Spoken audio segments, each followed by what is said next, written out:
Japan battles its largest wildfire in more than 3 decades. The flames are estimated to have spread over about 1,200 hectares, that is 3,000 acres, in the forest of Ofunato in the northern region of the Iwate since a fire broke out on Wednesday, according to the Fire and Disaster Management Agency. We are still examining the size of the affected area, but it is the biggest since 1992 wildfire in Kushiro, Hokkaido, and an agency spokesperson said.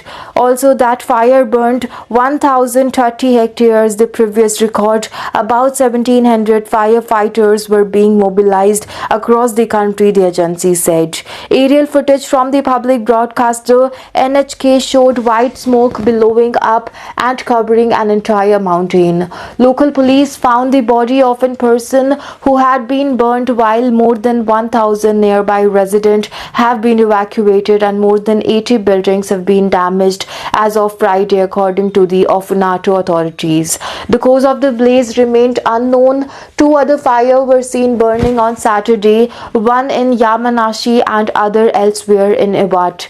There have been about 1,300 wildfires across Japan in 2023, concentrated in the February to April period when the air dries out and the wind picks up. The number of wildfires has declined since the peak in 1970s, according to government data.